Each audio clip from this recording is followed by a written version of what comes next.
Eu sou o Lélio, sou promotor de justiça, sou professor no curso que meu coordenador, doutor Tiago, aqui, que é meu amigo, advogado criminal, aqui em Belo Horizonte. Eu fiz um resumo do meu currículo, basicamente quando eu uso para artigos, né, eu boto esse currículo aí. Mas se vocês quiserem esquecer tudo que está aí, vocês podem pensar o seguinte: esse é o cara que mais gosta de criminologia no mundo. O primeiro curso de criminologia que eu organizei na minha vida foi em 98. Eu tinha 28 anos, eu era advogado criminal em Valadares. E você sabe o que era, hein?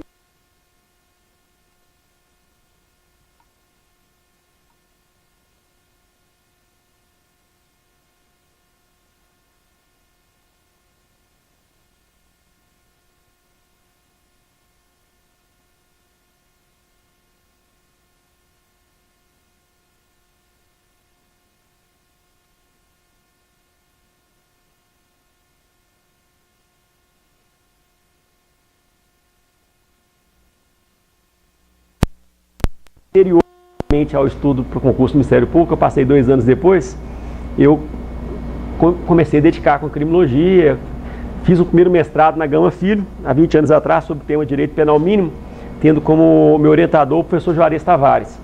E agora, vim para Belo Horizonte há 1 ano e meio, estou atrás de novos desafios, e voltei a estudar, estou fazendo meu segundo mestrado, e se Deus quiser, ano que vem vou tentar ingressar no meu doutorado também para falar de direito penal.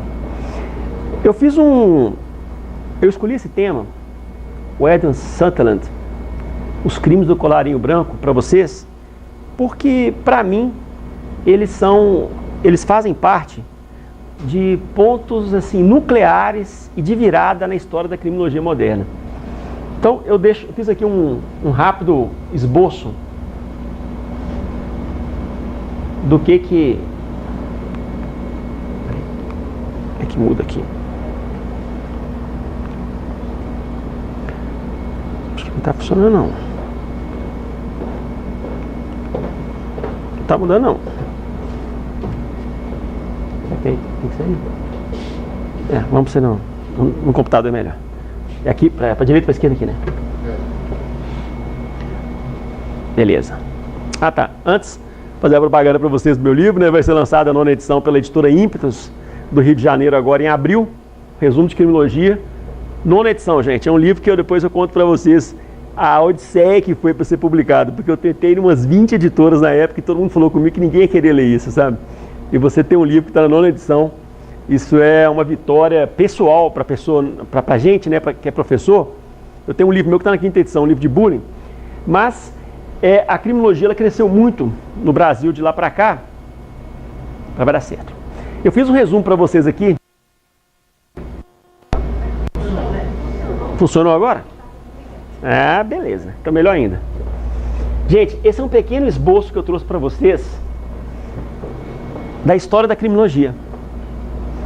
Mas essa matéria aqui, gente, seria uma matéria para dar em 12 horas, talvez em 16 horas, durante um curso. Mas eu fiz um resumo do que são as principais ideias da criminologia para vocês terem uma noção do assunto que nós vamos falar hoje. O assunto que nós vamos falar hoje está aqui, ó. Nós temos o quê? Basicamente, uma fase pré-científica da criminologia, que ela é considerado tudo que escreveram sobre crimes, mas não de forma sistemática, não de forma profunda, antes da escola clássica. A escola clássica é a primeira, né, do César e Beccaria.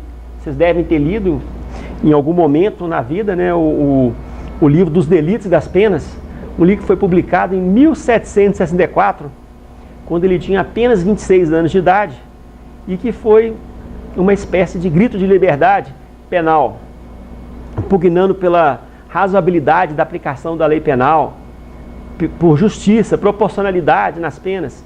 Esse livro, o Marquês de Beccaria, né, ele publicou com pseudônimo porque ele ficou com medo de ter alguma represália na época. Então ele não publicou como o nome próprio dele. Ele era um nobre também. Esse livro praticamente é um marco da escola clássica do direito penal e da escola clássica da criminologia. Você teve, 100 anos depois, a figura de Lombroso. Aí nós já estamos falando da escola positiva de direito penal e da criminologia. Nós temos 3 autores principais na escola positiva. Nós temos Lombroso, Henrico Ferri e Garofalo, Rafael Garofalo, que alguns autores da criminologia chamam, né, da Santíssima Trindade da criminologia, porque foram 3 pessoas que vieram para abalar o mundo. Eles vieram rejeitando as ideias da escola clássica. Aliás, vários autores comentam que esse nome escola clássica foi colocado pelos positivistas, no sentido de apontar que aquele conhecimento penal lá que Beccaria, Carrara e outros teriam iniciado era um conhecimento antigo, ultrapassado, clássico, não é novo. E que o positivismo criminológico, com o seu método, que legal. A Aline trouxe aqui, ó, esse aqui é um livro dos Delitos e das Penas, do Beccaria. Tem várias traduções em português. Esse é um livro que você compra com R$20. E é o livro que eu sugiro que vocês leiam. Tentem ler no final de semana, porque ele vai abrir muito o campo de ideias, de opções, até para vocês pensarem num tema para um trabalho de conclusão de curso de ciências criminais. Então, veio a escola positiva, e a escola positiva ela trouxe muitos conhecimentos antagônicos ao que defendia a escola clássica. A escola clássica defendia o livre-arbítrio. O ser humano é livre para decidir o que ele quiser. E aí ele vai ser punido de acordo com a sua decisão. Muita gente hoje defende isso. Eu mesmo sou uma pessoa que eu acho que isso funciona. E que, se não funciona, deveria funcionar. Eu falo com as pessoas próximas que a grande mudança que teve na minha vida não foi passando em concurso de promotor. A grande mudança na minha vida foi o dia que eu assumi o resultado de tudo que eu fiz de bom e ruim na minha vida. O dia que eu passei a não terceirizar os fracassos. Aconteceu isso de bom na minha vida? Parabéns. Mérito meu. Aconteceu isso de ruim? Mérito meu também. Então, a liberdade de escolher, o livre-arbítrio, eu acho que é uma coisa fenomenal no ser humano. Nem todo mundo concorda com isso, ou não concorda 100% com isso. Mas a escola positiva veio falando que isso não funciona assim. Os seres humanos são deterministas, ao contrário da escola clássica que defendia o livre-arbítrio. A pessoa já nasce determinada a cumprir um determinado papel. Ela vai cumprir um papel, ela já tem um destino para ela cumprir na vida. E isso pode ter até uma participação biológica ou até psicológica que vai levar a pessoa a seguir determinado caminho. Ela não tem 100% de liberdade para agir, porque ela já está presa nesse determinismo. A escola positiva, então, ela veio trazendo princípios totalmente contrários à escola clássica. A escola clássica defendia a proporcionalidade das penas.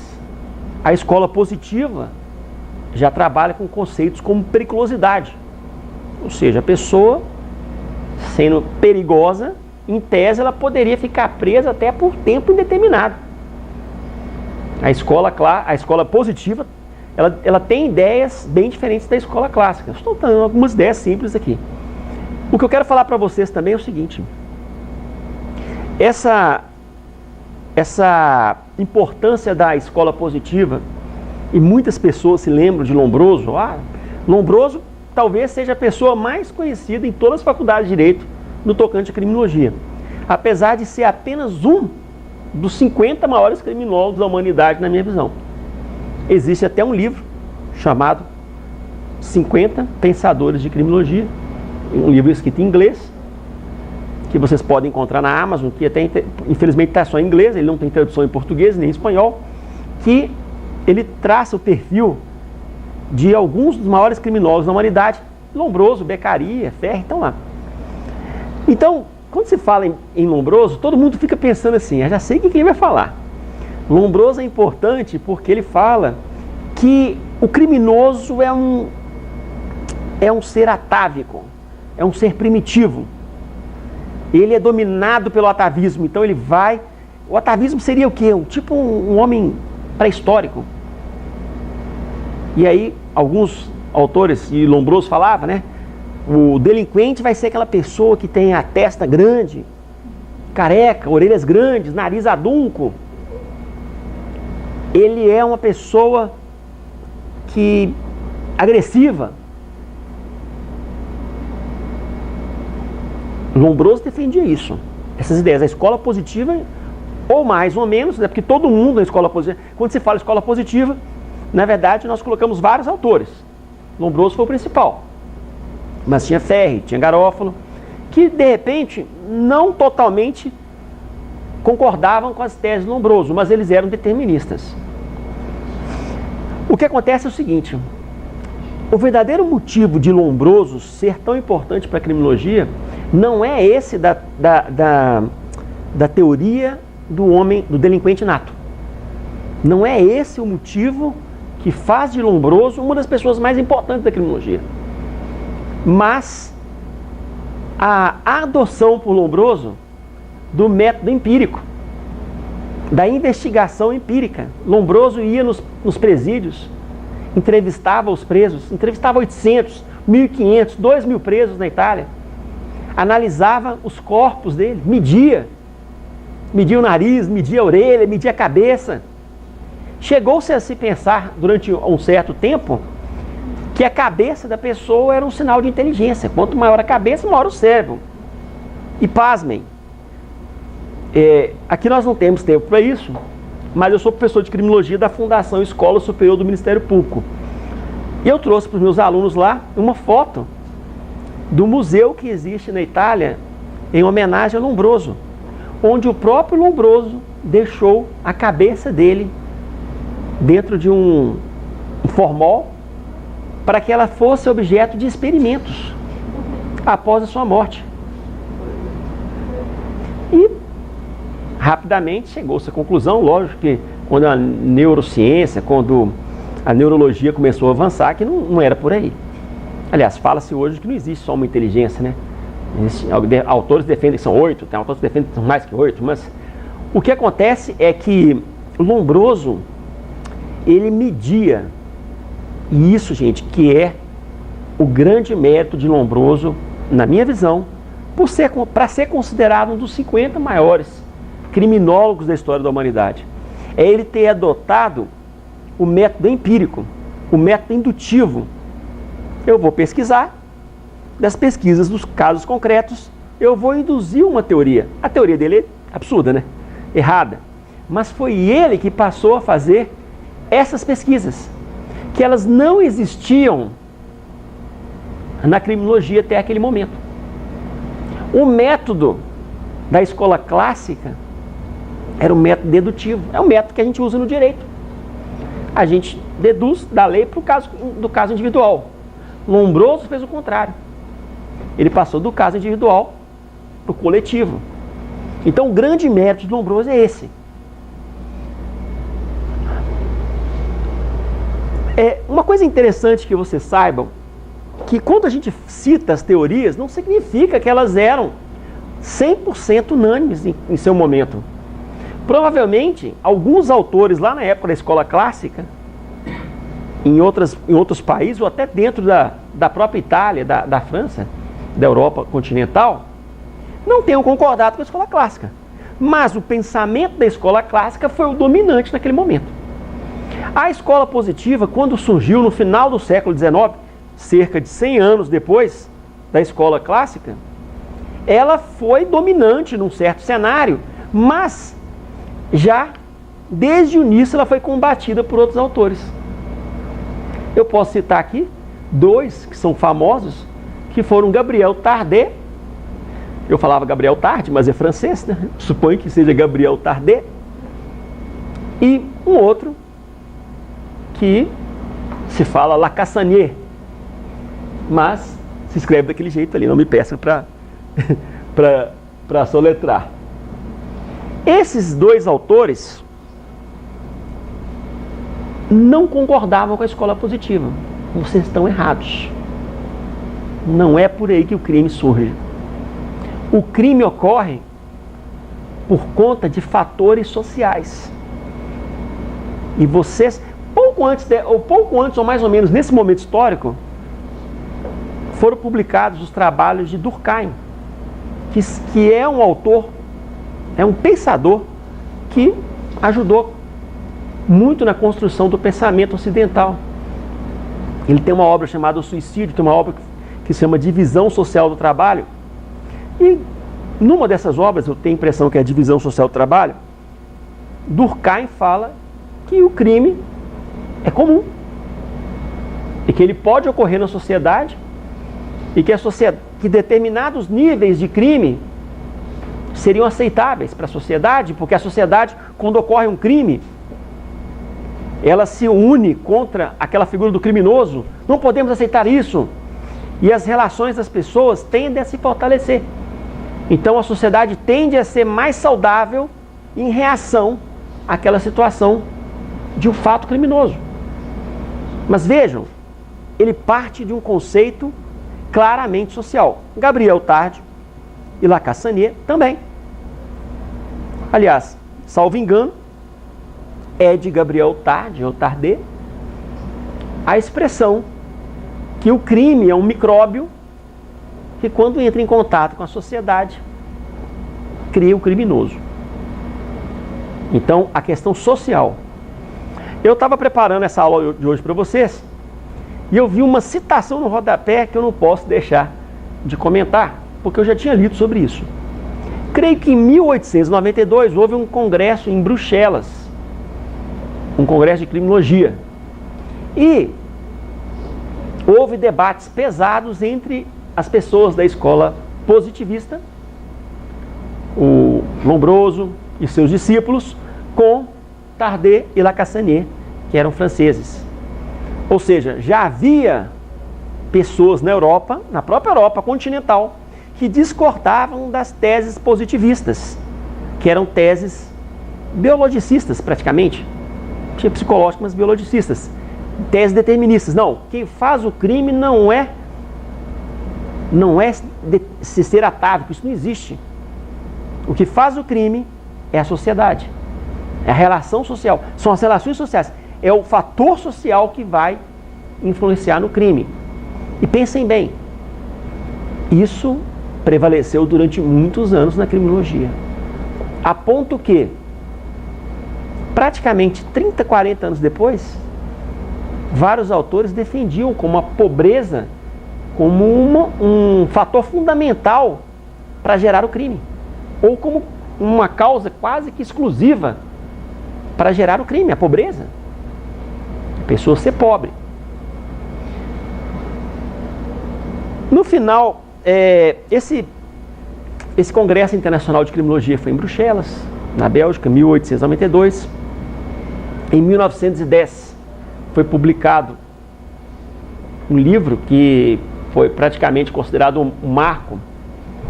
Eu salvo engano, o livro chama O Inglês Condenado, não tem tradução em português, e ele foi um marco do fim da força da escola positiva e da subida do fator social como motivação para a prática de crimes. Nós já estamos chegando na década de 10, veio a Primeira Guerra Mundial, quando houve um dos momentos mais importantes na história da criminologia, na história do pensamento ocidental da criminologia, que foi o chamado giro sociológico.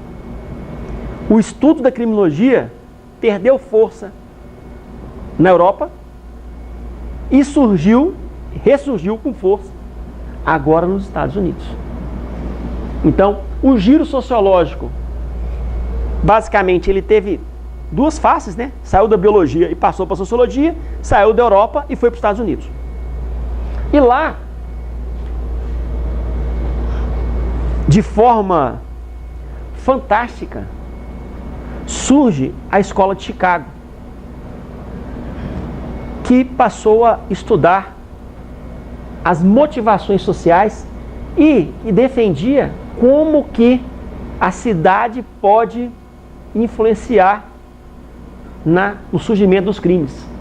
Olha para vocês verem, a escola de Chicago não é biologicista, ela não é determinista. Ela está mostrando uma questão social. Dessa escola de Chicago, gente, surgiram as maiores escolas macrosociológicas da criminologia moderna. Praticamente todas daí para lá tem um pezinho a mais ou a menos na escola de Chicago. Por conta dessa aqui, houve o giro sociológico, foi para os Estados Unidos. Escola de Chicago chegou, não. O que faz o crime é a cidade, é as relações sociais que estão aqui na cidade, e isso que vai fazer o crime. Por conta dessa aqui que surgiram todas as outras, gente. Por quê? Lembra que eu falei com vocês que o grande mérito do Lombroso foi fazer experiências, pesquisas empíricas? Foi lá na penitenciária estudar? A escola de Chicago fez isso. Ela pegou o método empírico e aprofundou. E conseguiu fazer estudos, boa noite, muito mais profundos e que espelhavam esse novo momento. E eu vou falar um pouco. Vou pular a escola de Chicago aqui, porque nós vamos falar bastante dela agora. A escola de Chicago, então, permitiu que viessem depois outras teorias, como a teoria da associação diferencial e o crime do colarinho branco, de Sutherland. Eu marquei amarelinho para vocês saberem onde nós vamos falar, onde é a nossa aula hoje. Veio teorias como a escolha racional, a teoria da escolha racional, ou teorias econômicas, né? A polícia militar usa muito isso. O delinquente vai praticar o crime quando a vítima está desatenta, ninguém está observando, e ele pensa, a chance que eu tenho de praticar o delito, o furto, é muito maior do que a chance de ser pego. Vou praticar o furto. Essa é uma teoria. Teoria da anomia. Teoria da anomia. Anomia é a ausência de normas. Quem conhece aqui o seriado The Walking Dead sabe que aqui, a anomia é o pano de fundo do seriado. O mundo acabou, não existe mais a figura do Estado. O ser humano está lançado naquele seriado praticamente na Idade Média. E aí é um matando o outro para sobreviver, matando por comida, por recursos. Uma ausência, não existe uma lei. E até as próprias comunidades que estão se formando no The Walking Dead, elas têm dificuldade. Quando alguém pratica uma situação grave lá, para decidir o que vai fazer com a pessoa é complicado. Porque há uma ausência de normas. A teoria da anomia, ela trata um pouco disso. A teoria da subcultura delinquente estuda as gangues e como elas interagem dentro dos membros a tal ponto, como influenciam esses membros a ponto de que eles optem por seguir as leis da gangue em detrimento das leis que nós somos obrigados a seguir. Quem está numa gangue, principalmente essas gangues aí de tráfico de drogas, tem umas leis internas deles lá. A teoria da subcultura delinquente estuda isso. Como que isso tem o potencial de gerar o crime. A teoria do etiquetamento. Olha, essas teorias todas que da escola de Chicago vieram para cá foram ótimas. Mas elas estão erradas numa coisa. A gente não tem que olhar só a ação. Nós temos que olhar a reação social. Como que alguns subgrupos de pessoas são punidos mais severamente que outros. Esse é um tema hoje para a aula nossa, né? As pessoas pobres, muitas vezes, elas são punidas mais severamente pela lei penal que o executivo de uma grande empresa, quando pratica o crime do colarinho branco. Mesmo que o crime do colarinho branco afete milhares de pessoas, em muitos casos. Então a teoria do etiquetamento, ou teoria do rótulo, ela fala isso, que o sistema penal, ele tem uma capacidade de etiquetar as pessoas como bandido. E infelizmente a realidade é essa. Se uma pessoa for condenada por qualquer crime, a sociedade vai taxá-la como um bandido. O sistema penal, ele tem esse caráter estigmatizante.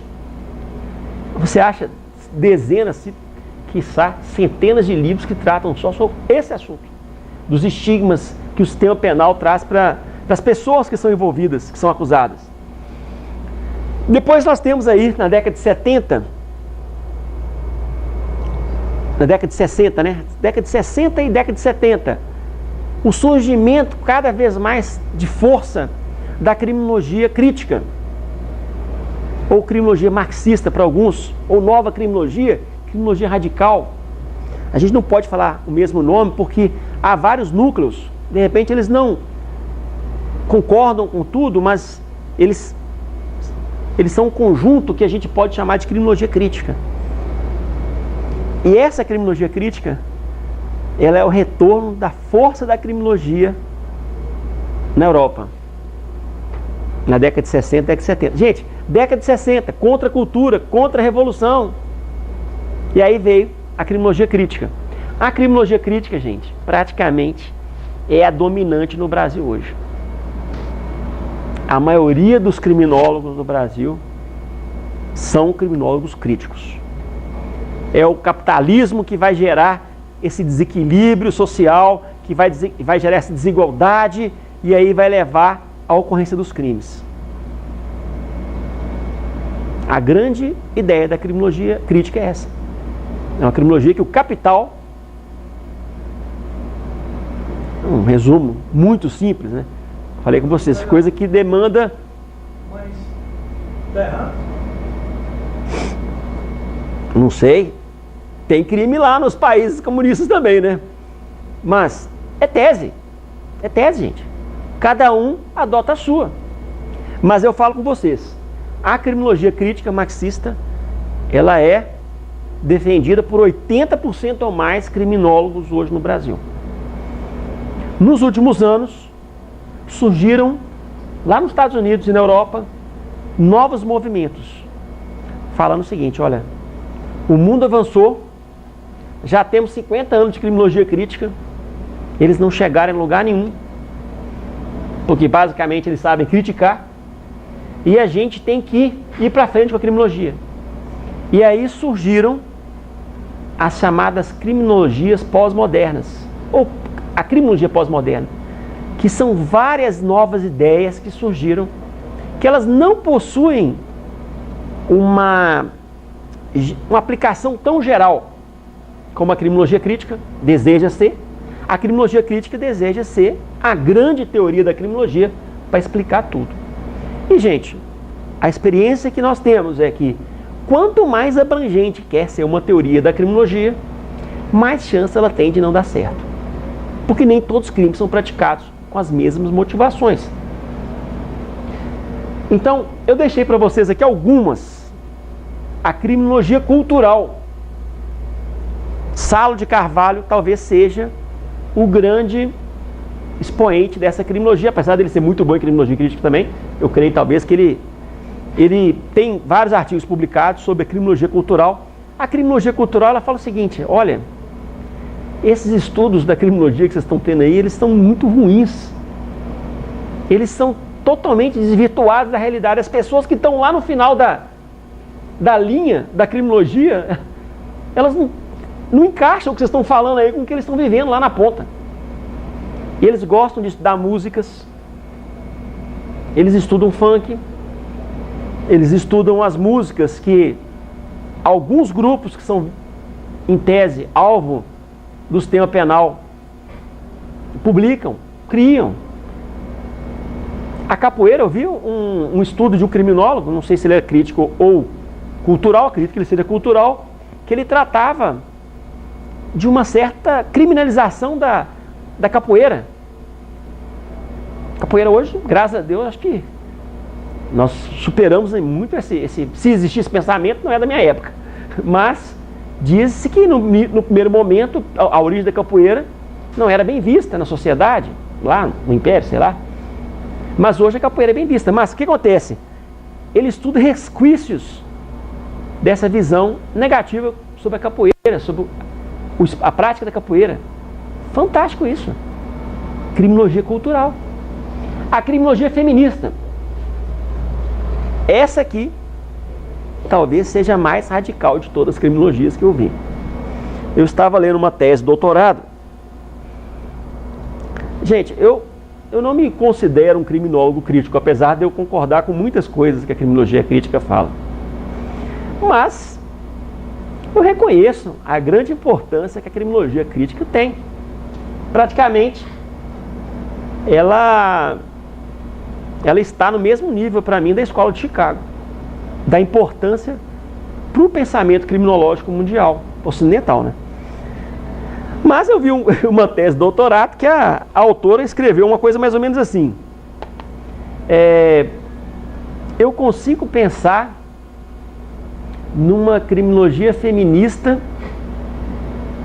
O que ela falou foi assim, que é possível. Deixa eu só lembrar aqui que ela falou que eu fiquei chocado, eu passei e falei, depois eu vou voltar agora para lembrar para vocês. É possível uma criminologia feminista sem a criminologia crítica. Mas não é possível a criminologia crítica sem a criminologia feminista. Aquilo me deixou em estado de choque, porque eu não tenho dúvida da grande importância que a criminologia feminista tem para a atualidade. Mas, gente, nós estamos falando de 50 anos de movimento crítico, de movimento de contracultura, movimento social, de questionamento. E eu não posso conceber na minha cabeça, minha cabecinha, que as outras criminologias tenham surgido sem a criminologia crítica ter vindo antes. Porque ela que abriu espaço para o feminismo, a criminologia feminista, ela que abriu espaço para essa aqui, ó, a criminologia green, que é a criminologia do meio ambiente. Tome muito cuidado, eu não gosto de usar essa expressão criminologia do meio ambiente, eu gosto de usar a expressão criminologia verde. Porque os autores da criminologia sempre se referiam à Escola de Chicago como escola ambiental da criminologia. Então, gente, se vocês estão fazendo concurso para polícia, alguma coisa aí, tomem cuidado, que seria a grande pegadinha no concurso hoje perguntar se é certo falar que escola clássica de criminologia ambiental é a criminologia verde. Quase todo mundo vai responder que é, mas não é. A escola ambiental, que os livros sempre usam essa expressão, é a Escola de Chicago, que ela pegou o ambiente da cidade. Na década de 30 ninguém imaginava que ia ter uma criminologia verde um dia, né, gente? Mas, então a criminologia crítica para mim é muito importante, apesar de eu não concordar com tudo que ela, mas ela para mim tem a mesma força que a Escola de Chicago. Ela foi uma coisa que possibilitou todas as outras que vieram depois. E aí nós temos a criminologia feminista, a criminologia queer, que trata... Isso aqui caiu no concurso da Polícia Civil do Rio Grande do Sul, gente. Isso pode cair em qualquer momento do concurso. É a criminologia que estuda os crimes onde as pessoas LGBT são vítimas. E muito da força, eu já li alguns textos sobre criminologia queer, eles são retirados da força da criminologia feminista. Que a criminologia feminista, ela está vindo com força. Então, a criminologia crítica que permitiu que numa evolução viessem essas novas criminologias, que são criminologias, gente, que vocês podem ver que o objeto delas é menos amplo que a criminologia crítica. É bem menos amplo. Então, o que seria? A criminologia queer de LGBT, a criminologia green, essa que protege a ecologia, a criminologia convicta, né, que é dos condenados, e outras. Deve ter mais ou menos umas 10 criminologias pós-modernas. Eu coloquei aqui as principais, que são aquelas que alguém já está comentando no Brasil.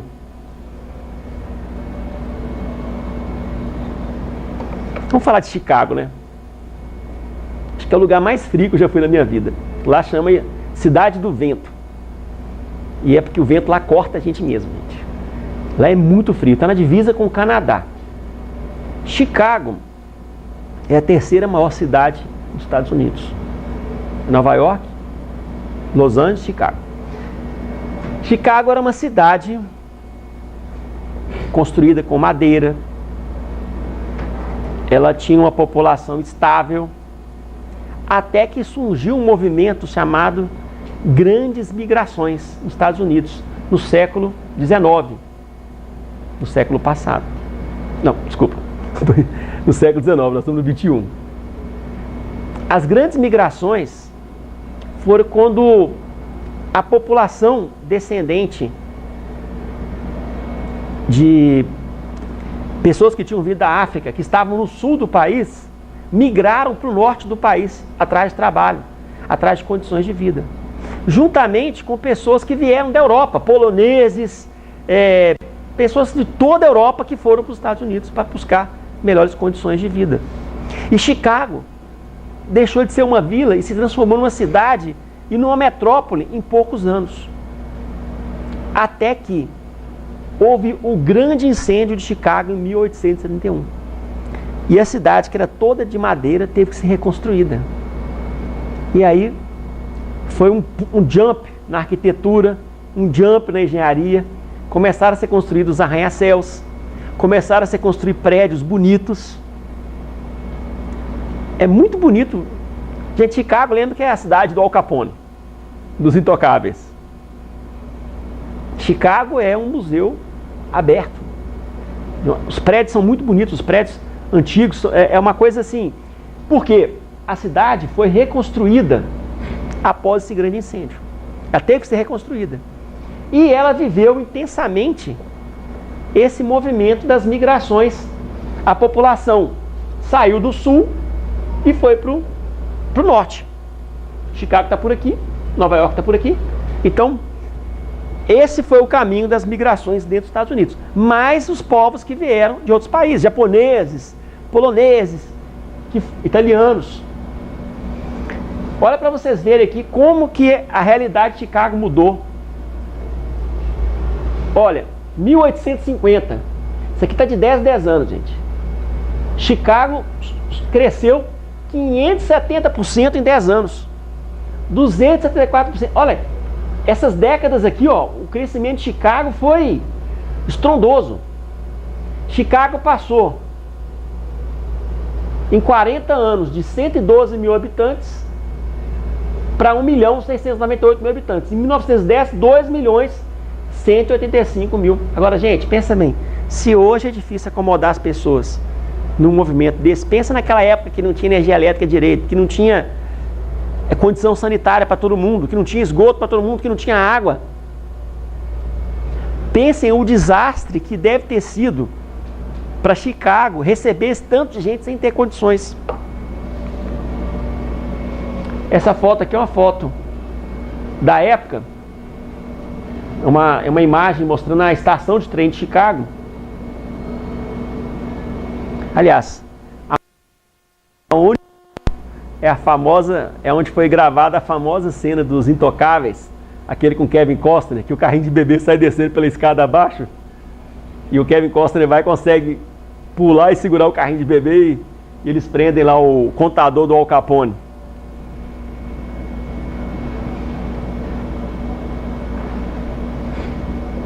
As sucessivas ondas de imigrantes arrumavam-se segundo critérios rigidamente étnicos, dando origem a comunidades tendencialmente estanques. São os guetos, gente.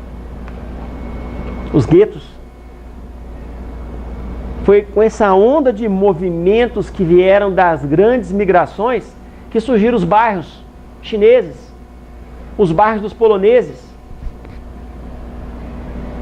Os guetos surgiram com esses movimentos nos Estados Unidos.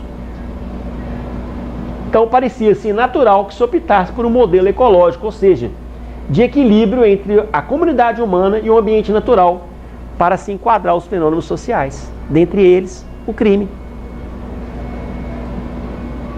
Essa foto eu retirei de arquivos mostrando as pessoas que estavam migrando para Chicago. Essa aqui era uma família que tinha saído do sul dos Estados Unidos. E aí, então, temos aí no início dos anos 1900, né, a Escola de Chicago, ou a Escola Ambiental da Criminologia, que foram esses dois autores principais, né, o Park e o Brooks. Essa construção foi uma construção do Brooks, Ernest Brooks, que falou o seguinte: olha, A cidade foi entupindo de gente. Vocês viram lá aquele censo demográfico, né? Foi entupindo de gente. Entupindo de gente. E o crime explodindo. E o crime só aumentando. O que o Bilges desenvolveu? Ele falou assim, olha, para entender isso aqui está muito fácil. Nós temos na cidade a Zona 1, que é o hipercentro. Como se fosse o centro de Belo Horizonte. O hipercentro ali. Um lugarzinho que eu frequento desde os anos 80, mas não é fácil, gente. Tá a pé lá é uma aventura. Lá em Chicago, no final do século XIX, eles construíram um metrô de superfície elevado. Não sei se vocês já viram algum filme no YouTube. Ele é um metrô que ele está tipo assim a 15 metros de altura. E esse metrô, hoje já está na cidade toda, né? Mas quando ele foi construído, ele era tipo a contorno. E aí eles botaram o nome dele na época de Loop. Por que ele faz um giro? Ele é tipo a contorno.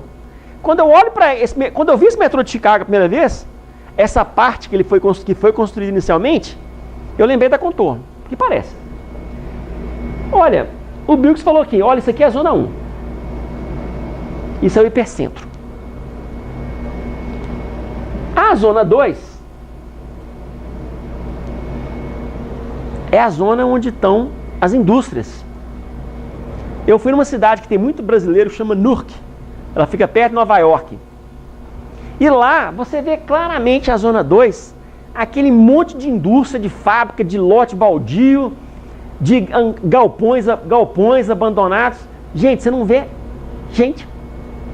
Você não vê pessoas na rua. Você não vê uma padaria, você não vê nada. Você vê galpões, você vê fábricas enormes, quarteirões todos. Você não vê pessoas andando na rua, normalmente. Por quê? Essa é uma área mais deteriorada. Depois tem a Zona 3. São as pessoas que trabalham na Zona 2 lá. E aí, gente, à medida que vai afastando, até chegar na Zona 5, que são os subúrbios dos Estados Unidos. Financeira melhor, elas acabam se mudando para lá. E eu peguei esse desenho hoje para vocês. Aqui talvez fique mais fácil de vocês verem, né? O Loop, uma zona de fábricas. A Zona 3, que são as casinhas mais pobres, geralmente são as pessoas que trabalham na Zona 2. A Zona 4 tem prédios, né? Uma zona de transição. E os subúrbios, que tem as casas melhores, as casas maiores. Isso, gente, é a escola de Chicago. São as ideias do Bilges. A Zona 2, segundo a visão dele, que é a zona que causa os crimes. É a zona que as gangues preferem andar. Elas não vão andar em subúrbios, que a polícia vai ficar em cima. O hipercentro de Belo Horizonte não é um lugar fácil de andar, mas eu tenho que concordar que eu nunca vi tanta polícia na rua igual tem lá. Eles tentam agir, mas a polícia está ali. Tem muita polícia no centro. Aqui não tem uma Zona 2, que a gente pode ver, igual lá nos Estados Unidos. Mas na Chicago, lá, do início do século XX, tinha. Então, gente, pensem bem. A escola clássica falava do livre-arbítrio. A escola determinista falou, não, a pessoa nasceu para praticar crime. Ela é um ser primitivo, ela tem uma degeneração. Tardet, Lacassanier, não. É a sociedade. É a questão social que vai influenciar no crime. E a escola de Chicago? É a cidade que vai fazer o crime. Sutherland, gente, estudou na escola de Chicago nesse momento, que a gente acabou de comentar aqui. Então Sutherland vivenciou como aluno tudo isso que a gente está falando. Ele vivenciou como aluno e ao mesmo tempo ele morou em Chicago nessa época. Se ele estudou lá e fez doutorado lá, Sutherland nasceu em 1883 e morreu em 1950. E ele defendeu o doutorado dele em 1913, quando a escola de Chicago estava bombando. Para vocês terem uma ideia, a sociologia norte-americana, representada pela Universidade de Colômbia, ela só foi superar, em tese, a escola de Chicago na década de 30, tamanha força que a escola de Chicago tinha. A escola de Chicago sempre foi muito forte. Então Sutherland viveu em Chicago, estudou com essas pessoas, conviveu com essas ideias e aí desenvolveu seu trabalho. Interessante que Sutherland começou a estudar as relações de trabalho. Sutherland não era um criminólogo. Aliás, Sutherland foi um dos maiores criminólogos de todos os tempos, mas ele não se considerava criminólogo. Ele sempre falava, eu sou um sociólogo. Ele, então, inspirado nessas ideias de Chicago, ele começou a desenvolver seus trabalhos e ele começou na área trabalhista, as pesquisas dele. Até que ele teve uma oportunidade, em 1929, se eu não estou enganado, de fazer uma visita à Inglaterra durante um ano, onde ele visitou os presídios da Inglaterra.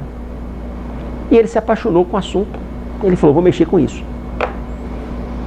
Sutherland atacou as teorias biológicas. Ele falou, olha, essa história que o crime ele surge porque o delinquente é um ser primitivo, isso é totalmente absurdo. Isso não tem fundamento. E eu vou provar que essas pessoas estão erradas. Outra coisa que Sutherland fez também, e eu acho que foi fantástico. Sutherland criticou os criminólogos que naquela década de 30,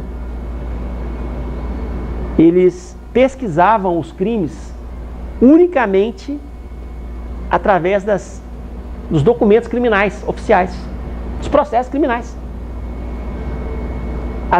O estudo da criminologia naquela época, ele era realizado unicamente com documentos oficiais. O que eles pensavam? Tem o processo, tem o criminoso. Vamos estudar os documentos criminais. Aí o Sutherland falou, isso é um absurdo. Nem todos os crimes estão lá dentro do processo criminal. Só isso aí já está errado. E eu posso achar documentos que estão tratando de crimes, mas que não são documentos oficiais criminais. E aí hoje, quantas coisas que são descobertas em tribunais administrativos, como o CAD, por exemplo. O CAD é um tribunal administrativo, que trata da defesa da concorrência. Sutherland, então, 10 anos depois dessa viagem que ele fez na Inglaterra, onde ele pesquisou, visitou presídios durante meses, ele se mudou de Chicago. Ele foi para 2 ou 3 faculdades, ele trabalhou como professor, depois saiu de Chicago. Ele terminou a vida dele como professor na Universidade de Indiana. Indiana é onde tem aquela corrida, né? De Anápolis. É um estado que está do lado de Illinois, que é onde Chicago está, lá no norte dos Estados Unidos. Sutherland passou 10 anos estudando, então, o criminoso, os crimes. Ele lançou um livro que se chama Princípios de Criminologia. Esse livro é um dos mais importantes da história da criminologia moderna. Ele está esgotado no Brasil. Eu consegui até comento com vocês que houve uma situação extraordinária comigo. Eu tenho dois livros do Sutherland, 2 traduções do Princípio de Criminologia. Uma com certeza é de 1950, a outra é da década de 50, mas eu não me lembro exatamente o ano exato. O Sutherland publicou esse livro em várias edições. E durante a 3ª ou 4ª edição, ele começou a desenvolver a tese dele sobre a criminologia, que é a tese da associação diferencial, que não é o tema da nossa aula. Mas basicamente eu posso resumir tudo o seguinte: Sutherland falou, o crime não é algo determinado na pessoa, algo intrínseco à pessoa. Não é. A pessoa não nasceu para praticar crime. Não é isso que faz a pessoa praticar o crime. O crime é aprendido. E ele criou, durante esses anos, que ele foi publicando princípios de criminologia, as diversas edições, ele foi desenvolvendo melhor essa tese, que se chama teoria da associação diferencial. Pra vocês terem ideia, meu livro eu comprei um dos dois eu comprei num sebo, gente, e eu não limpei o livro direito quando ele chegou lá em casa, e eu tenho assim, como eu sempre estou lendo vários assuntos diferentes, eu tenho várias pilhas na minha frente, né? Pilha de criminologia, pilha de bullying, é uma bagunça. Minha esposa quer me matar por causa disso. E eu peguei esse livro, eu cheguei de noite, peguei esse livro, botei na minha pilha e não limpei o livro, e eu sou alérgico.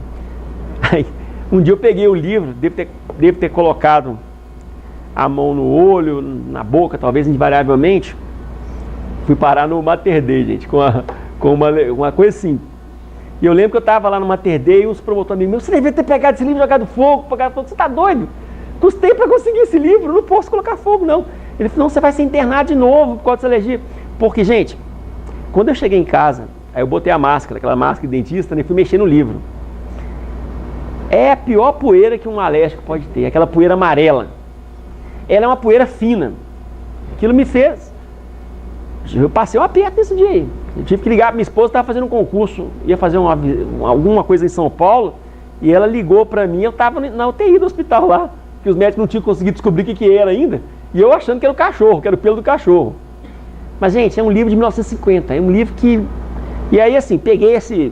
Depois que eu saí do hospital, fiquei só um dia lá, peguei essa máscara lá de dentista lá, botei meu livro no sol várias vezes, limpei o livro para lá e para cá, limpei o máximo e deixei o livro pegar quase fogo.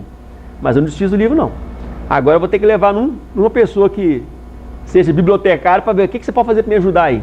Porque, na verdade, o ácaro, ele dá alergia no alérgico, mas também o esqueleto do ácaro dá. Então não basta ele estar vivo. Se estiver morto, ele vai te dar alergia também. Mas esse livro está lá, é um livro difícil. Gente, esse livro tem mais de 40 anos que ele não é publicado em português. Eu tenho dificuldade. E é um dos livros mais importantes da criminologia moderna. O Sutherland, então, foi melhorando a tese dele da associação diferencial. Nesse meio do caminho, nós estamos falando da década de 30, ele publicou 2 ou 3 livros. Ele publicou um livro sobre ladrão profissional. E aí, aconteceu do grande evento na história da criminologia, que foi, gente, pensem bem, um seminário de criminologia, de sociologia, realizado no dia 27 de dezembro. Daria certo isso no Brasil? Um evento de criminologia. Vamos fazer aqui, gente, vamos fazer uma aula dia 27 de dezembro. Eu sei que todo mundo é apaixonado por criminologia. A chance de chegar aqui não tem ninguém, ou uma pessoa. Pois fizeram, coisa americana, fizeram um encontro anual da Sociedade Norte-Americana de Sociologia.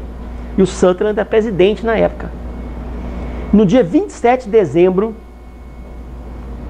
de 39, o Sutherland entrou e proferiu o discurso sobre a teoria dos crimes do colarinho branco. Onde ele explicou, olha, tá tudo errado, essa criminologia aí, positivista aí, tá toda errada, não é a questão biológica que vai gerar o crime é aprendido. Outra coisa, pobreza não é causa determinante para a ocorrência de crime.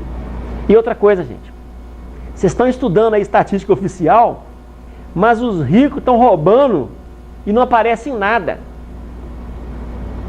Então, ele cunhou essa expressão, então, gente, crime do colarinho branco, white collar crime, criminal, né?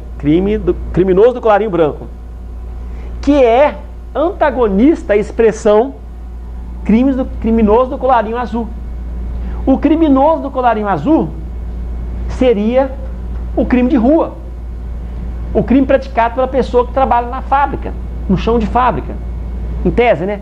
Chão de fábrica social, né, gente? Não é necessariamente uma fábrica.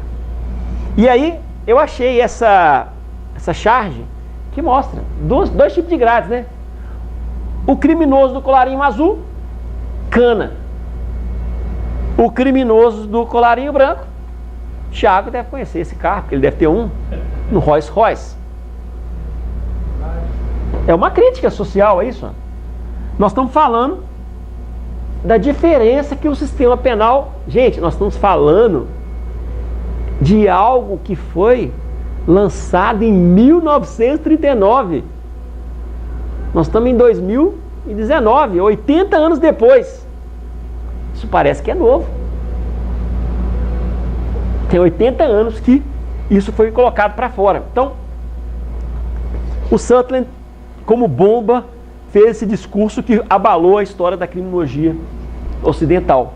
E ele falou o seguinte, olha, crime do colarinho branco é o crime cometido por pessoas respeitáveis, de elevado estatuto social, praticado no exercício da sua profissão, que ocorria em regra com uma violação de confiança. E isso caiu como bomba, porque isso não era objeto de estudo da criminologia. E ele foi a primeira pessoa que produziu pesquisas sobre essa nova ótica. Olha isso aqui. Já é uma versão atual daquela charge que eu apresentei para vocês, em preto e branco. Temos os crimes do colarinho branco, praticados por pessoas influentes, pessoas poderosas, executivos, grandes empresários. E temos o crime de rua, que é o crime do colarinho azul. O Blue Collar Crimes. Quem que a gente vê que está entupindo os presídios? O crime do colarinho azul. Eu quero passar uma dica para vocês, se vocês puderem anotar aí, quem gosta do assunto, procura no Netflix um seriado que tem lá, se chama Na Rota do Dinheiro Sujo. São 5 episódios, gente. É só mente sobre o crime do colarinho branco. Para vocês terem uma ideia, o primeiro episódio trata de um escândalo que envolveu a Volkswagen. Ela lançou um carro a diesel e falou para todo mundo que o carro não poluía. Descobriu-se no decorrer de investigações de crimes do colarinho branco que os executivos da Volkswagen adulteraram o programa de computador do carro para mostrar que o carro não poluía, mas o carro poluía 40 vezes mais do que ele falava. Gente, vocês têm ideia do baita escândalo que isso foi. Teve gente presa, teve gente demitida, a coisa foi assim, foram mais ou menos 500 mil carros que foram devolvidos nessa época, por causa disso. Foi uma coisa assim, estarrecedora. O segundo episódio eu estou vendo lá, é do negócio que vocês nunca ouviram falar. Máfia do empréstimo consignado. Já começa com um cara que é piloto de carro lá chorando. Estão levando meu carro aqui embora, tá? O carro que ele corria lá. Aí ele, não sei o que o governo faz comigo. E aí a investigação só mostrando como que eles roubavam as pessoas. Essas máfias do empréstimo consignado. O terceiro episódio eu não assisti ainda, mas fala remédio amargo. Deve ser máfia envolvendo remédio e saúde. O quarto é cartéis de bancos. Então, se vocês puderem, gente, é fantástico. É fantástico o pessoal pro Thiago. Thiago, você bate umas fotos aí só para... Beleza. Então, se vocês puderem, assistam esse seriado, porque ele é maravilhoso e tem tudo a ver com o curso nosso, principalmente com os crimes do colarinho branco. Então, deu certo aí, Thiago? Tá, beleza. Tá, vai tranquilo, vai tranquilo. Então, Na Rota do Dinheiro Sujo, tá na Netflix. E não está na Netflix, mas também é interessante, né? Os dois Wall Street, né? Poder e Cobiça, né? O primeiro da década de 80 e o segundo de 2010. Acho que o primeiro é Wall Street, Poder e Cobiça, e o outro é Wall Street, o dinheiro nunca dorme. Que são filmes que tratam da questão do crime do clarim branco. Aquele com o Leonardo DiCaprio também, um Lobo de Wall Street, aquele é outro que é... apesar da história do Gordon Gekko ser mais conhecida que do cidadão do Leonardo DiCaprio lá, do filme do Leonardo DiCaprio, o do Leonardo DiCaprio aconteceu de verdade, né? E pasmem, esse cara ficou preso não sei quantos anos por causa de crime do clarim branco, e hoje ele cobra uma fortuna para dar palestra e lota. E já veio aqui no Brasil várias vezes e lotou de gente para ver ele para dar palestra. Acho que ele já teve até em Belo Horizonte, se eu não estou enganado. São Paulo sei que ele já teve. Então, gente, ó, crime do clarim branco, crime do clarim azul. Durante 10 anos. Vamos falar. A palestra, 27 de dezembro de 39. Sutherland publicou a palestra dele em 1940. Ela foi publicada num documento oficial da Sociedade Norte-Americana de Sociologia. E aí ele passou a se dedicar a essas pesquisas. Eu vou comprovar agora, vou fazer uma pesquisa empírica e vou comprovar que existem os crimes de colarinho branco. Ele tinha feito tipo um impacto, né? Agora ele falou assim, eu vou publicar uma pesquisa, eu vou fazer uma pesquisa, eu vou publicar, eu vou provar isso aí. Sutherland passou 10 anos da vida dele estudando, conferindo documentos oficiais, criminais e não criminais, que tratavam da conduta dos executivos das grandes empresas. E pasmem, ele achou provas de crimes fraudulentos, terríveis, envolvendo General Motors, envolvendo Alcoa, envolvendo... Estou falando aqui de General Motors e Alcoa, mas era 70, né? Vamos deixar, como é que fala, o nome das empresas para lá, até porque eu tenho uma curiosidade para falar para vocês.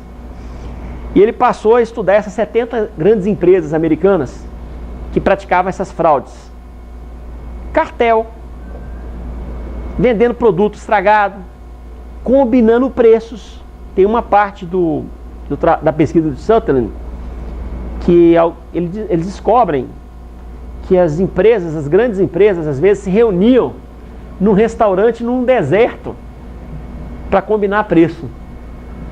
Uma das pragas que nós temos no Brasil hoje é o tal do cartel do posto de combustível. Combater esse pessoal não é fácil. Então, gente, na década de 30 já tinha esse pessoal combinando preço já de mercadoria. Então, em 1949, depois de 10 anos pesquisando esse assunto e já conferindo outra coisa, o que ele fez? Ele ia nos tribunais administrativos americanos e pegava a cópia das atas.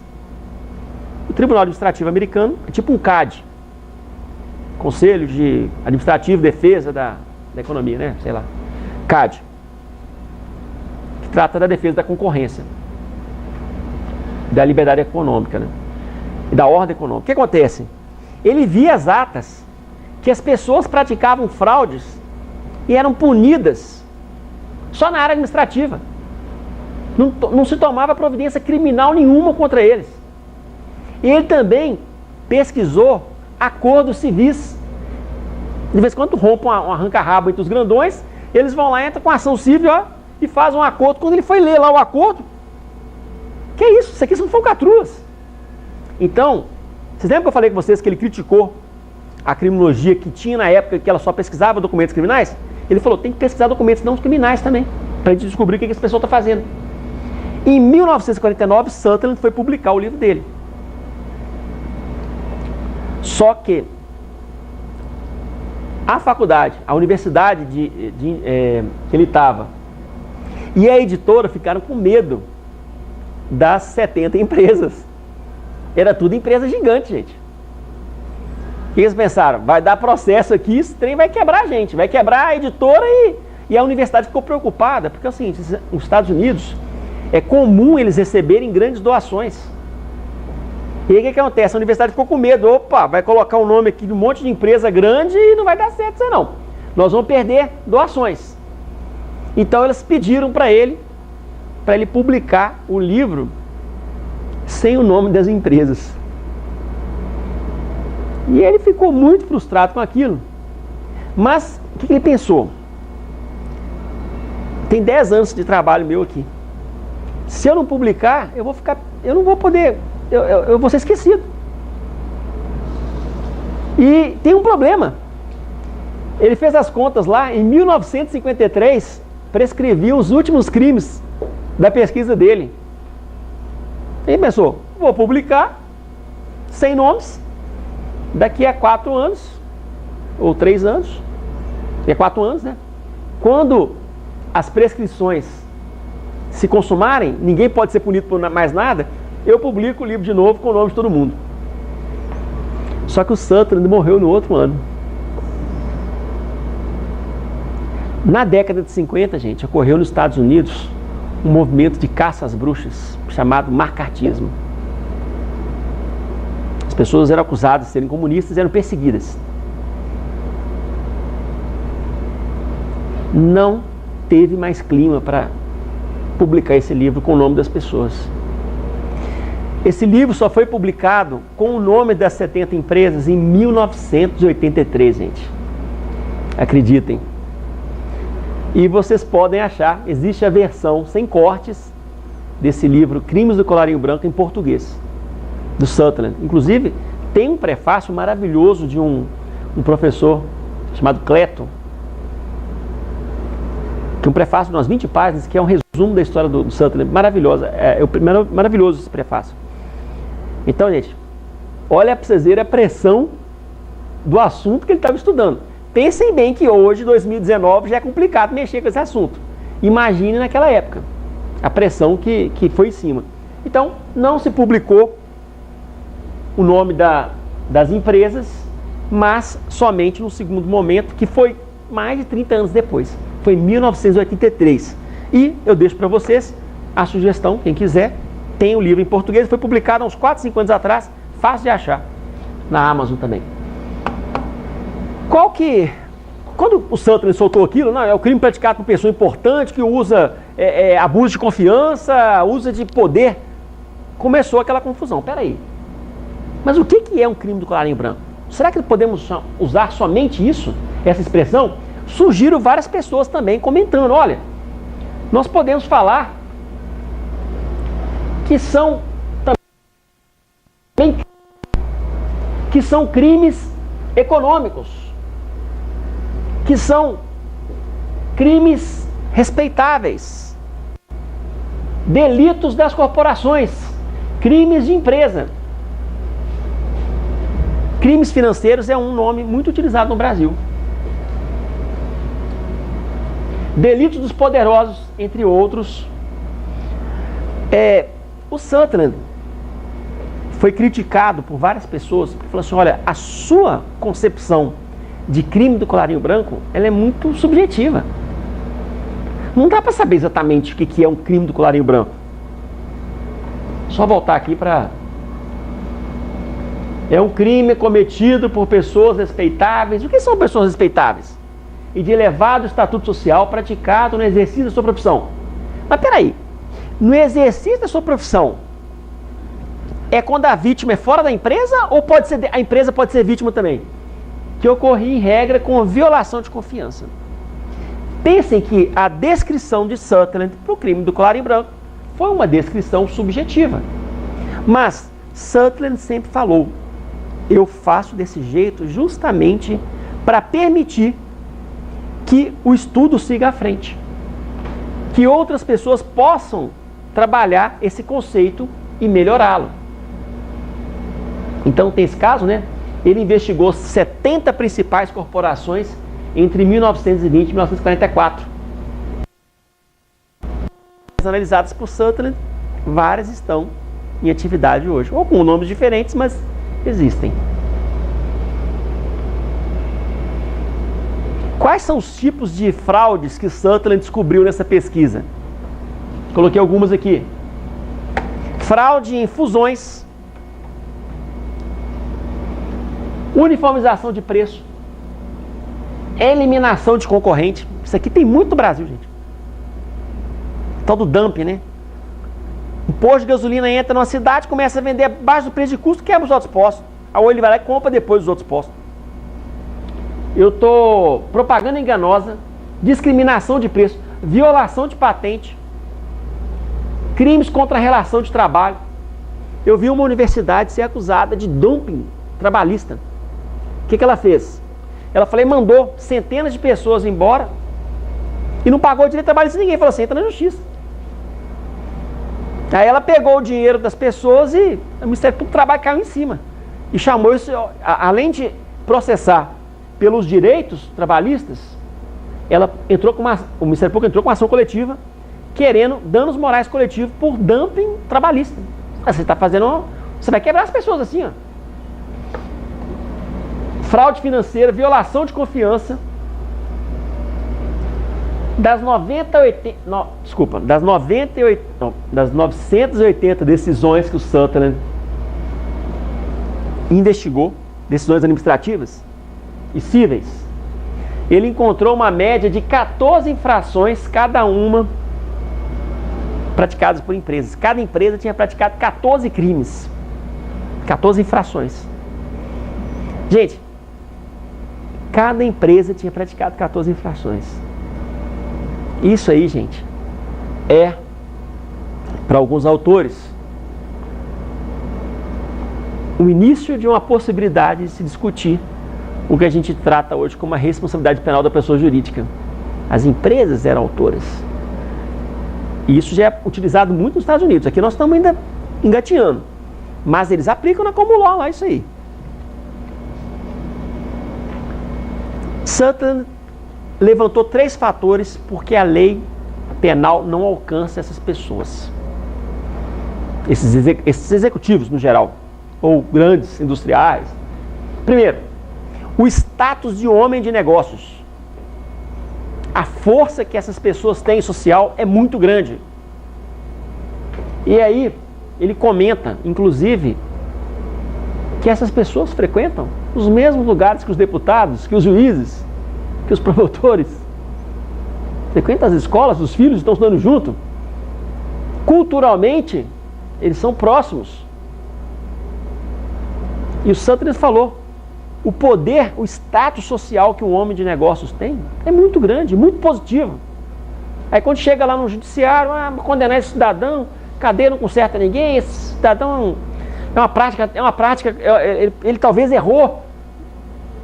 O Sutherland fala da dificuldade de se aplicar a lei penal para essas pessoas de status elevado de homem de negócios.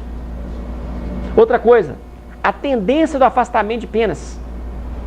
Desde essa época se falava, cadeia não conserta ninguém. Vamos diminuir as penas. E o desorganizado ressentimento da sociedade em torno disso. Por quê? Quem que é vítima disso aí? Se não estragar o seu motor do carro, você nem vai saber. Nós pegamos um caso uma vez, que um posto de gasolina estava fraudando, acho que 1 centavo por cada litro de gasolina que vendia. Era uma coisa assim, que cada um não sentia nada, mas socialmente, coletivamente, era um prejuízo violento. Não, velho. Coitado do cara, ele é um trabalhador, ele está precisando trabalhar. Ou, como eu já ouvi várias vezes, estão criminalizando o empresário no Brasil. Mas não tem uma vítima exata, então e a sociedade ela tende a não querer se envolver, muitas vezes. Gente, as ideias do Sutherland, que eu fiz um resumo para vocês aqui, dentro do pensamento da criminologia, dentro da importância que a escola de Chicago vai ter para os estudos de vocês. Eu espero que alguns de vocês queiram estudar mais sobre a escola de Chicago. É maravilhoso o estudo sobre a escola de Chicago. Sutherland teve esse discípulo, que foi o Donald Cressey. Donald Cressey foi divulgador das ideias do Sutherland, foi a pessoa que atualizou o princípio de criminologia. Hoje o princípio de criminologia é atualizado por uma terceira pessoa, porque o Donald Cressey já faleceu. Eu até consegui comprar em e-book na Amazon. Eu tenho a versão digital da última edição que foi atualizada, com esse outro autor, que é um autor desconhecido aqui no Brasil. Então, você pega lá, tem Sutherland, Cressey e tem esse outro professor, que eu esqueci agora o nome. Mas o Donald Cressey, ele foi a pessoa que publicou o primeiro estudo sobre o crime organizado na criminologia. E ele só fez isso. Tiago, vou pegar só meu celular aqui, porque eu fiz umas anotações aqui no Web à noite para vocês, as anotações finais. Ele foi a pessoa que abriu o campo para o estudo do crime organizado. E, salvo engano, ele escreveu sobre as máfias italianas. Gente, pensem bem, um professor escreveu sobre máfia italiana nos Estados Unidos, na década de 60, 70. Que tipo de pressão que esse professor não passou? Eu salvei aqui no Evernote aqui algumas ideias finais para passar para vocês.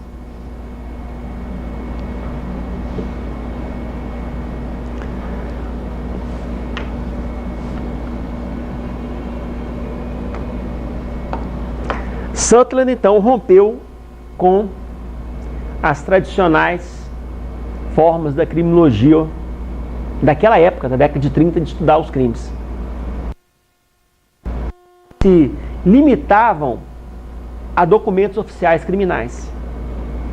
Para vocês terem uma ideia como a criminologia era forte num outro sentido na época, existia um casal muito famoso em Harvard, casal Gluck, que ele iniciou estudos fantásticos de longa duração de crimes. Estudos onde eles entrevistavam, acompanhavam pessoas de 5 em 5 anos. Então, a pessoa tinha 20 anos, era entrevistada. Tinha 25, era entrevistada. Tinha 30, era entrevistada. Eles foram fazendo isso durante algumas décadas, acompanhando aquela pessoa que talvez começou lá no reformatório, até a vida adulta, para se chegar, a criminologia talvez de longa duração, né? E o casal Gluck era um casal que defendia ideias criminológicas totalmente contrárias das ideias de Sutherland, porque eram uma visão mais formal, mais biológica. Na parte 4 do livro do Sutherland, ele defende que o crime do colarinho branco também é um crime organizado. Essa expressão crime organizado é uma expressão a Deus, o que significa crime organizado. Mas o que eu achei interessante separar é que, geralmente, os crimes do colarinho branco são atos programados, deliberados e organizados. Ou seja, não tem nenhum santinho nessa história, não. Porque, geralmente, quando pega o executivo fraudando, ele fala que não sabe de nada e joga a culpa sempre em quem está embaixo. Vocês estão acompanhando aí o desenrolar das investigações desses desastres ambientais. Para chegar em cima não é fácil. E a tendência de quem está em cima é sempre jogar a culpa em quem está embaixo. Outra coisa que é muito comum: no crime do colarinho branco, dificilmente, por exemplo, a pessoa que está embaixo, o executor, ele deixa pegadas. Ele assina um documento. Ele se envolve diretamente numa fraude. Agora, muitas vezes o executivo fala alguma coisa com a pessoa, mas não escreve nada. Não deixa rastro para você ligá-lo àquela fraude. Caso vocês também tenham interesse futuramente, assistam um filme chamado Horizonte Profundo, que é um filme de 2016 com Mark Wahlberg e o Kurt Russell, que trata do desastre ambiental daquela plataforma de petróleo nos Estados Unidos, a Horizonte Profundo, né? Deepwater Horizon, que é o nome da plataforma. Tem uma cena lá que os executivos pressionam os engenheiros para não ter os testes, para não fazer a verificação do poço de petróleo, porque ia gastar 125 mil dólares. Aí o engenheiro pergunta assim, baseado em fatos reais: mas espera aí, uma empresa que vale 186 bilhões de dólares não pode gastar 125 mil dólares para fazer um teste de segurança? Aí o executivo ri debochado e fala assim: por isso que ela vale 186 bilhões. Assistam esse... Porque, gente, nós vamos ver conexões dos crimes corporativos com crimes ambientais também. Nós vamos encontrar isso também. Não tem fraude só na área de indústrias. Não, tem indústria com qualquer tipo, né? Pode ter indústria ambiental, indústria... inclusive, gente, um dos maiores desastres da história da humanidade ambiental foi em Bhopal. Foi uma fábrica que explodiu lá e jogou um agrotóxico lá e matou milhares de pessoas. E investigações independentes apontam que a Union Carbide, que era dona da fábrica, havia sido avisada que a fábrica tinha problema de segurança e se omitiu. A expressão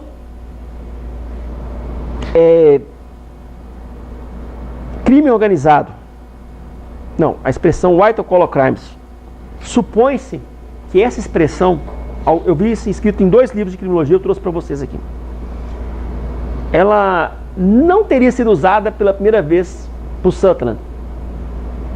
Uma pessoa, em 1907, Edward Ross, um criminólogo, ou seja, 30 anos antes de Sutherland, criou a expressão criminaloide, que seria um homem de negócios que pratica crimes de forma gananciosa. Então, achei isso interessante. Na década de 70, já depois do Cressy, o Cleanard e o Queeney publicaram uma obra onde propuseram a divisão dos crimes do colarinho branco em crimes ocupacionais e crimes corporativos. Outro fato que... E aqui tem as conclusões finais, né? A outra coisa também que eu deixei aqui, um fato que Sutherland chamou atenção, e isso vocês vão ver isso também no direito penal brasileiro, que é o seguinte: a segregação administrativa dos criminosos do colarinho branco. A tendência que o sistema penal tem de empurrar esse pessoal que tem dinheiro todo para o direito administrativo, para não ser atingido pelo direito penal. Isso aconteceu nos Estados Unidos, Sutherland apontou, e a gente vê isso no Brasil claramente, que toda vez que acontece um crime do colarinho branco, uma fraude violenta, não, isso é caso só de punição administrativa por multa, vamos tentar empurrar. Tá. Sutherland conseguiu invalidar as teses que o comportamento criminoso era biologicamente determinado. Isso foi herdado lá das teorias positivistas, né, da escola positiva, Lombroso. A criminalidade não decorre exclusivamente da pobreza. Não, gente poderosa pratica crime também. Não é a desorganização social e nem grupos. Porque nessa época, gente, muitas vezes, na década de 30, algumas pessoas pensaram assim: olha, quem está causando esses crimes todos aqui nos Estados Unidos são os imigrantes, são as pessoas pobres. Falou: não, isso está errado. Não é isso que gera exclusivamente a criminalidade, não. Isso pode até gerar algum tipo de criminalidade, mas o fator social, a posição social não é determinante. Lembro que eu falei com vocês que a teoria do Sutherland é a teoria da associação diferencial, ou seja, o crime é aprendido. Ele foi o pioneiro no anúncio das cifras ocultas, que depois foi estudada por outra escola de criminologia. O que são cifras ocultas? São os crimes, o conjunto de crimes que não chega ao conhecimento da polícia nem da promotoria. Sutherland foi o primeiro que alertou para isso, apesar de talvez não usar esse nome, cifras ocultas. Mas a partir da hora que ele fala assim, tem que estudar documentos não criminais, ele reconhece essa situação. Incentivou os estudos da criminalidade econômica e abriu caminho para a discussão da responsabilidade penal da pessoa jurídica. Gente, muito obrigado. Espero que vocês tenham gostado, que tenha sido útil para vocês. Livros que eu acho que vocês podem ler. Em sebos, talvez vocês achem um livro de criminologia do Antônio Garcia Pablo de Molinas e Luiz Flávio Gomes. Se vocês souberem o que está naquele livro ali, vocês já sabem mais que 80% das pessoas que atuam na área criminal.